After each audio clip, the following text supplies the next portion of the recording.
Hi, this is Peter. Before we analyze the following position, I decided it would be a good idea to come up with some concise way to name those exercises, so I simply decided to name them exercise 1, 2 and so forth, because obviously what's happening now is that I have no idea how to name them. Okay, but so that is the change on the channel, but other than this, let's jump straight into the position with white to move. Now, this is a fragment of a game between Vladimir Ulyanov and Rishmar Topov, but unfortunately I don't know the location here, and I don't even know the date, but I'd imagine it was in Russia. Now, it is white to move here, and actually the best move is f3, but this move is a positional move, definitely. And perhaps White knew that Black was a very strong positional player and he wanted to mix things up a bit. So in this position he played a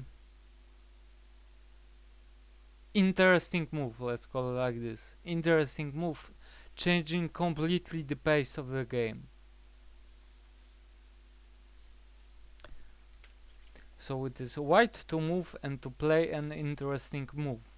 And the interesting move I'm talking about is queen to b4.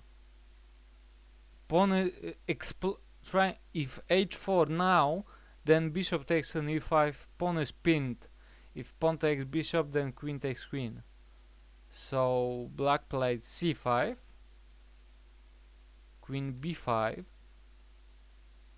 now h4, but still we take the pawn, damaging the pawn structure and making the pawn structure here. Well, white has no better pawn structure, but black is, this pawn is weak, this pawn is weak, this basically every pawn is weak. Now white continued with hopefully very natural rook a to b1, contesting the b file, and black was in aggressive mood and Topov played h3 here.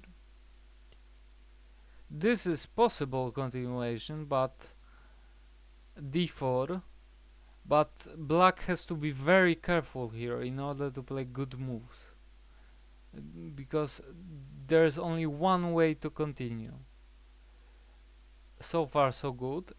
H takes on g2, rook fd1, and now the mistake that costed the game for Topov, and I would assume that white was counting on this, and that's why he chose this line and not the safe positional f3. It is black to move and to play the best move. And the best move is e takes on d4. This is better. This is actually, this leads to draw. But black got somehow confused with the whole thing, I guess, and he played c takes on d4.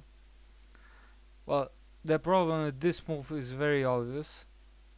Now e5 is a very weak pawn. So knight f3 attacking, and black spotted the problem and he thought that bishop to c4 would solve it.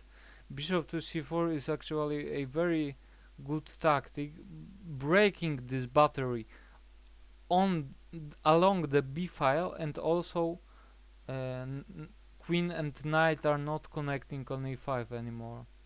So queen takes and rook to d6.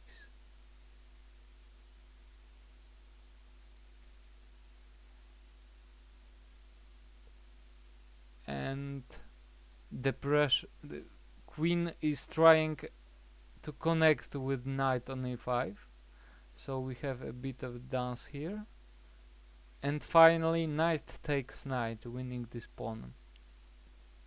And this pawn actually proved, well, it proved critical for black.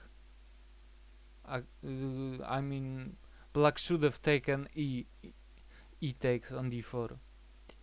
The game continued like this. Queen to c3, very important. Getting ready to meet queen to h7 with queen to g3. That drops the pawn, but a4 now. And exchange of rooks. And now this endgame requires a very precise plan. And the plan that white came up with, and I concur, this is perhaps the only way to continue here, is to get rid of those pawns on the king side and try to advance on the king side and maybe promote something like h pawn or f pawn. Let's see if that works. That's a very long line, so I will speed things up a bit. White has to be very careful here. He has to coordinate his pieces well. And here we go. The plan works, apparently.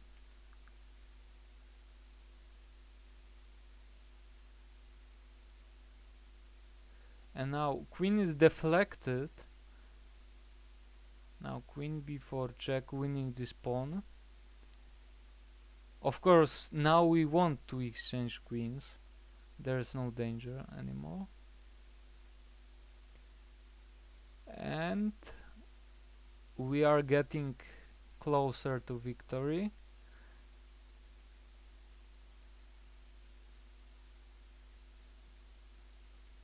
And queen to g4, and I think we can stop here. White is easily winning in this position. So the plan actually worked. White had very good calculation abilities and also very good fighting spirit. He chose in this position. There's a safe move f3, which leads to pretty good game for white actually, but he chose queen to b4 in this position. And that is all. I hope you enjoyed this video. Stay tuned for the next one. Thanks for watching. Bye.